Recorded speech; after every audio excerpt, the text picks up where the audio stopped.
ওরা দুই ভাই এক বোন, আর ওর মা ওর বাবা। তাদের তো ফ্যামিলি তিনজনই মারা গেল। তার ছেড়ার পর তাকে বারবার বলা হয়েছে যে তারটা জোড়াই দেন, খবর দিলে আয় না, টাকা চাই।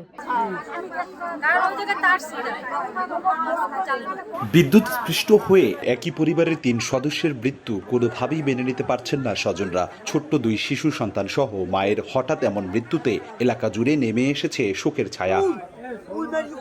বেশ কিছুদিন আগে বরিশালের বাকেরগঞ্জের নিয়ামতি ইউনিয়নের ঢালমারা গ্রামের মোল্লাবাড়ির বাগানের উপর দিয়ে যাওয়ার বিদ্যুতের একটি তার ছিঁড়ে ডোবায় পড়ে যায়। শনিবার দুপুরে ওই ডোবার পাশে থাকা একটি লেবু গাছ থেকে লেবু ছিঁড়তে যায় রিয়াজ মোল্লার ৯ বছর বয়সী ছেলে সালমান। এ সময় সালমান বিদ্যুৎপৃষ্ট হলে তাকে বাঁচাতে ছুটে যায় সালমানের ১২ বছর বয়সী বোন মেজবিনা ও মা সোনিয়া বেগম। এ সময় বিদ্যুৎপৃষ্ট হয়ে মারা যান সবাই। স্থানীয়রা ৩ জনের লাশ উদ্ধার করে। অভিযোগ, একাধিকবার পল্লী বিদ্যুৎ অফিসে অভিযোগ করা হলেও টাকা না পাওয়ায় ছেঁড়া তার অপসারণ করেনি বিদ্যুৎ কর্মকর্তারা। ১, ২, ৩ ঢাকায় জমি জিতে নিন ১০০% ক্যাশব্যাক সহ ২০ কোটি টাকার পুরস্কার।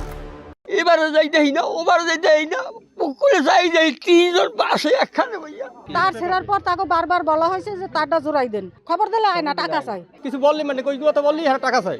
মৃত্যু খবর পেয়ে পল্লী বিদ্যুতের ঊর্ধ্বতন কর্মকর্তারা ঘটনা তদন্তে ২টি আলাদা কমিটি গঠন করেন। থানায় অপমৃত্যুর মামলা করা হয়েছে বলে জানায় পুলিশ। তদন্ত কমিটি ঢাকা থেকে একটা তদন্ত কমিটি অলরেডি গঠিত হয়ে গেছে। আমাদের এখানে একটা গঠন আছে, দোষী হলে আইনানুগ ব্যবস্থা যেটা হয় সেটা হবে।